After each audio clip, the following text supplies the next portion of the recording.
ಸಾಕ್ತಿವಿ ನಾವು ಹೆಂಡತಿ ಮಕ್ಕಳು ಒಡವೆ ಹಣ ಇಟ್ಟು ಗಿಡ ಸಾಕ್ತಿವಿ ಆಯ್ತಾ, ಅದನ್ನ ತಿಳ್ಕೋಬೇಕು. ಕಷ್ಟ ಇದೆ, ನಾವು ಎಲ್ಲ ಕಷ್ಟ ಪಟ್ಟಿದ್ವಿ, ನಮಗೆ ಗೊತ್ತು ಕಷ್ಟ. ಆರ್ಎಸ್ ಅವ್ರಿಗೆ ಏನಾಗಬೇಕಿದೆ, ಆರ್ಎಸ್ ಅವ್ರು ಯಾರು ಒಂದು ಬೋರ್ ಕೊಡ್ಸಿ ಗಿಡ ಸಾಕಿದಾರ ಅಂತ ಒಬ್ಬ ವ್ಯಕ್ತಿ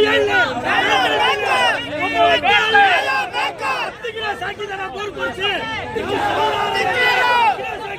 ಸಾಕಿದೀವಿ.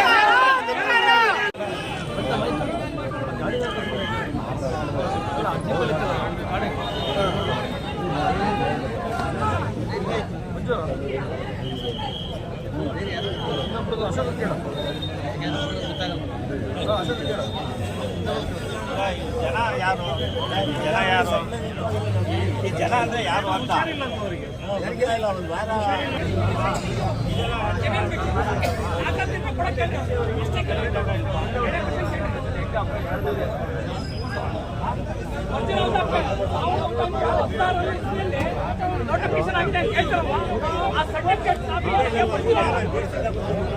ಕೆಲಸಗಳಿದೆ, ಇದಕ್ಕೋಸ್ಕರ ಬಂದಿದ್ದೀನಿ. ಯಾವಾಗ ಕರೆದ್ರು ಕೂಡ ನನಗೆ ಪಕ್ಷ ಗಿಕ್ಷ ಏನಿಲ್ಲ.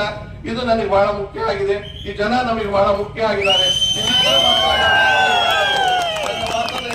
ನಿಮ್ಮೆಲ್ಲರಿಗೂ ಓದಿಸಿ ಅರಣ್ಯ ಇಲಾಖೆಯವರಿಗೆ ದಯಮಾಡಿ ಏನಾದ್ರೂ ವೆರಿಫಿಕೇಶನ್ ಸರ್ಕಾರದಿಂದ ಏನಾದ್ರು ನಿರ್ದೇಶನ ಅಥವಾ ಯಾವ್ದಾದ್ರು ಸಿಹಿ ಸುದ್ದಿ ಇದ್ರೆ ತಿಳಿಸಿ.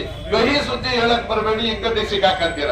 ಅಕಸ್ಮಾತ್ ಬಂದ್ರು ನಾವು ಕೇಳೋದಿಲ್ಲ ಅನ್ನೋ ಮಾತನ್ನ ಹೇಳಿ ರೆವಿನ್ಯೂ ಡಿಪಾರ್ಟ್ಮೆಂಟ್ ಅವರಿಗೆ ನೀವು ಅವರು ಸಮಜಾಯಿಸಿ ಮಾಡಿಕೊಂಡು ಹಕ್ಕು ಪತ್ರಗಳನ್ನ ರಾಮನಗರದಲ್ಲಿ ಯಾಕೆ ಕೊಟ್ಟಿದ್ದೀರೋ ಹಾಗೆ ಕೊಡಬೇಕು ಅಂತ ಹೇಳಿ ನಾನು ಮಾತು ಮುಗಿಸ್ತಾ ಇದ್ದೇನೆ. ಬೋಲೋ ಭಾರತ್ ಮಾತಾ ಕಿ ಜೈ.